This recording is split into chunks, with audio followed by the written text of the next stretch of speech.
ఓం సదాశివసమారంభాం వ్యాసశంకరమధ్యమాం అస్మదాచార్యపర్యంతాం వందే గురుపరంపరాం. జ్యోతిషశాస్త్రాన్ని భావతరాల వారికి ప్రసాదించిన ఋషుల యొక్క పాదపద్మాలకి నమస్కారం చేసుకుంటూ, అలాగే నాకు ఈ జ్యోతిష విద్యను నేర్పిన గురువర్యులు జ్యోతిష బ్రహ్మ కీర్తిశేషులు శ్రీ ఈరంకి సూర్యనారాయణమూర్తి గారు, సూర్యశ్రీ దైవజ్ఞ గారి యొక్క పాదపద్మాలకి నమస్కారం చేసుకుంటూ, ఓం శ్రీ మహాగణాధిపతి నమః, శ్రీ గురుభ్యో నమః, హరి ఓం. వీక్షకులందరికీ నమస్కారం. ఏప్రిల్ నెల 21వ తారీఖు లగాయతు ఏప్రిల్ 27వ తారీఖు వరకు ఉండేటువంటి గ్రహగతుల ఆధారంగా ద్వాదశ రాశుల వారికి ఈ వారం ఏ విధమైనటువంటి శుభాశుభ ఫలితాలు కలగబోతున్నాయో ఈ కార్యక్రమం ద్వారా తెలుసుకుందాం. అందులో భాగంగా ఈ వారం ఉండేటువంటి గ్రహగతులను గమనిద్దాం. ఈ వారంలో రెండు ప్రధానమైనటువంటి గ్రహాల యొక్క మార్పు ఉన్నది. మేషరాశి యందు రవి గురుల యొక్క సంచారం కొనసాగుతూ ఉండగా, ఈ నెల 25వ తారీఖున శుక్రుని యొక్క సంచారం మేషరాశిలోకి వస్తూ ఉన్నది. అలాగే కుజశనుల యొక్క కలయిక పూర్తి అయ్యి కుజరాహువుల యొక్క కలయిక ప్రారంభం కాబోతూ ఉన్నది.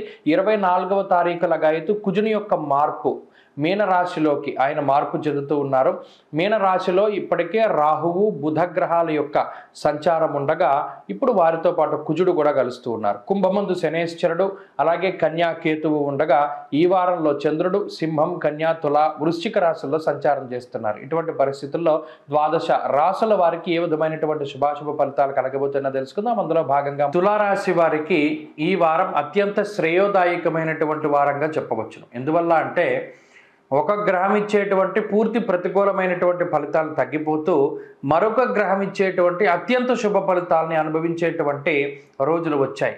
భృగు షట్క దోషము శుక్రుడు తన యొక్క షష్ఠ స్థానాన్ని వదిలి సప్తమంలోకి వెళ్ళారు. ఇక కుజుడు అనుకూలమైనటువంటి షష్ఠ స్థానానికి రావడం వల్ల 6వ స్థానమందు బుధుడు రాహువు కుజుడు, సప్తమ స్థానంలో గురుడు, అలాగే ఈ వారంలో చంద్రబలం వెరసి అనుకూలించేటువంటి గ్రహాల యొక్క సంఖ్య పెరిగింది, ప్రతికూలించే గ్రహాల యొక్క సంఖ్య తగ్గింది. ఇది చాలా గొప్ప విప్లవాత్మకమైనటువంటి మార్పులు తీసుకువస్తుంది. మరీ ముఖ్యంగా షష్ఠ కుజుడు అర్ధలాభో వస్త్రలాభ ధనలాభ యశస్తథ అన్నారు. అనగా అన్ని లాభాలే చెప్పుకుంటూ వచ్చారు.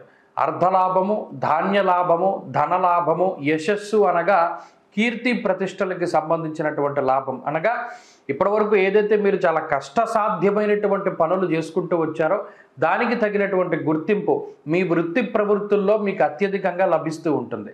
మీరు కష్టపడినటువంటి దానికి ప్రతిఫలం లభించి తత్ఫలితంగా మీ యొక్క శ్రేయస్సు కీర్తి ప్రతిష్టలు ఇవన్నీ కూడా పెరగడానికి, 10 మందిలోని గుర్తింపు సంపాదించుకోవడానికి, సన్మాన సత్కార్యాది కార్యక్రమాలు మీకు జరగడానికి ఈ గ్రహస్థితి అవకాశాన్ని కల్పిస్తుంది. అంతేకాక ఏవైతే కోర్టు కేసులు కానీ లేకపోతే ఏమన్నా చిన్నపాటి ఆర్థిక లావాదేవీల్లో సమస్యలు కానీ, తోబుట్టువులతో సమస్యలు కానీ, ఇలా భూపరమైనటువంటి సమస్యలు మొదలు కోర్టు కేసుల వరకు ఉండేటువంటి ఇబ్బందులన్నీ కూడా తొలగిపోవడం అనేటువంటిది ఈ వారంతో ప్రారంభమవుతూ ఉంటుంది.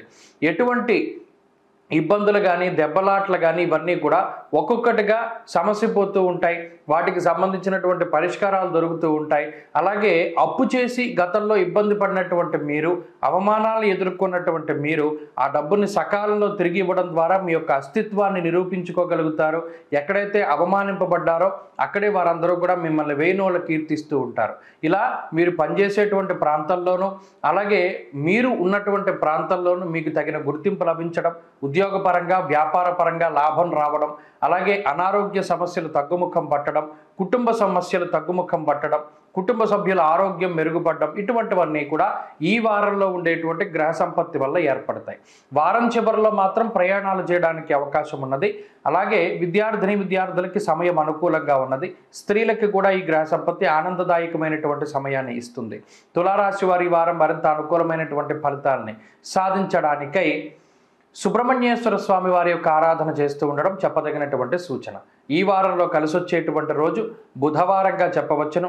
అదృష్ట సంఖ్య 4, అదృష్ట వర్ణము ఆకుపచ్చ.